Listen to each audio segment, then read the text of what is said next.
là-bas, au bout du monde, il y a un pays tout froid, un pays tout blanc. Pépin le pingouin, il coule des jours heureux, des jours pleins d'amour, pour sa pipita et son pistachou et sa pistachette. Un beau matin, Pépin pêche la crevette sur la banquise de mémoire de pingouin. Jamais il n'a eu si chaud. Même le vent semble avoir arrêté de souffler.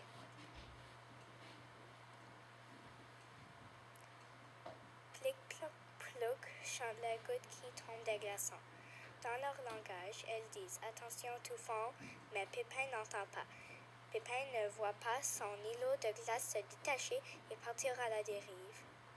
Lorsque le petit pingouin lève la tête, il est déjà trop tard. Encerclé par la brume, ballotté par les vagues, Pépin est perdu et il a très peur.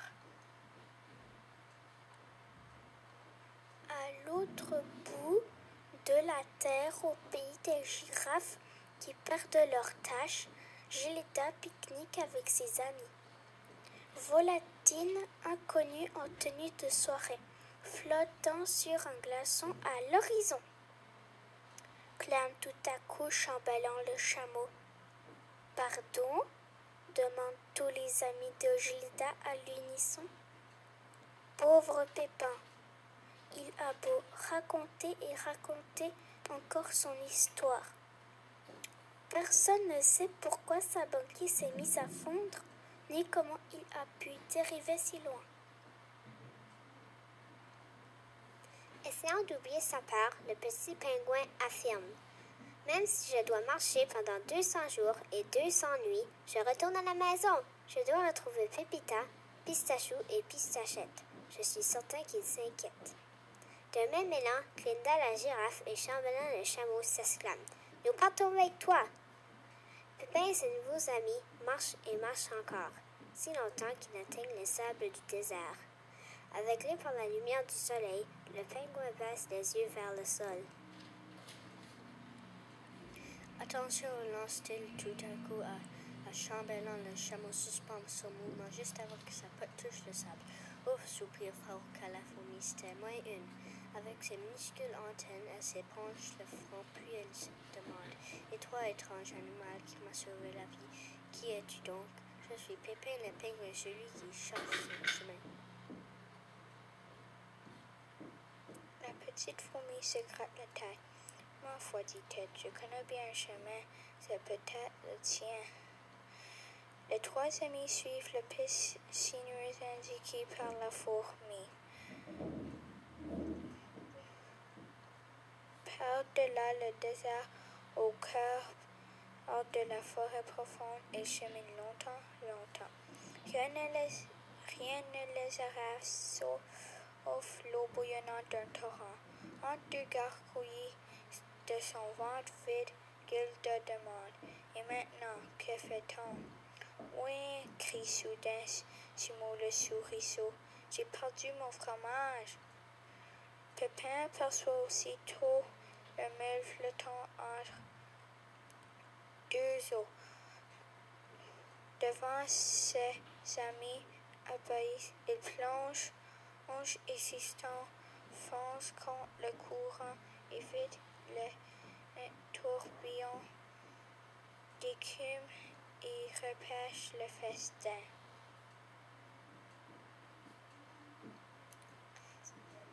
Simon le souriceau est tellement satisfait de la tournure des événements qu'il devine son appétissant mode de reprendre en 4 pas.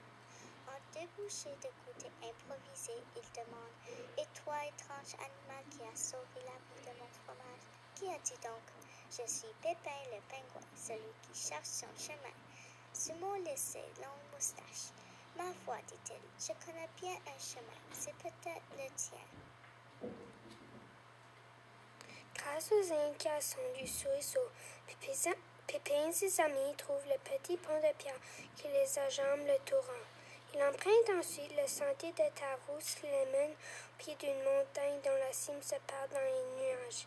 Et maintenant, que fait-on? Demande Chambellan en frissonnant. Seul le silence lui répond. Pas le moindre souriceau, ni la moindre fourmi, ni le moindre perceront à l'horizon.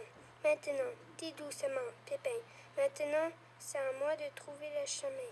Tu regardes, il interroge les nuages. Et oh, que voit-il? De la neige.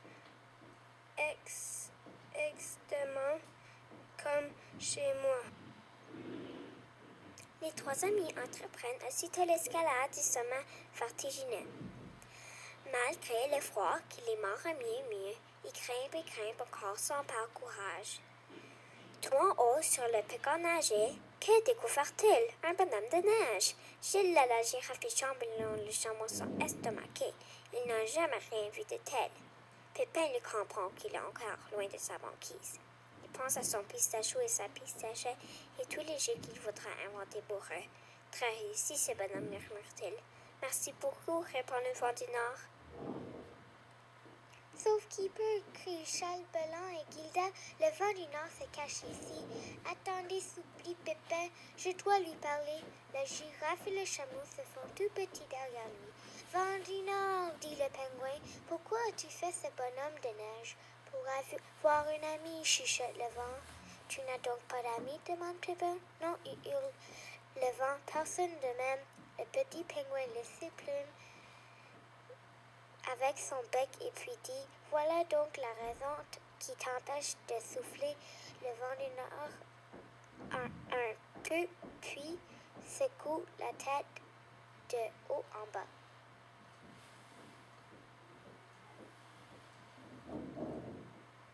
Tu te trompes à fond, Pépin. Je t'aime, moi. Tous les pingouins sont tes amis. Sans ta froid dans notre pays a beaucoup trop chaud.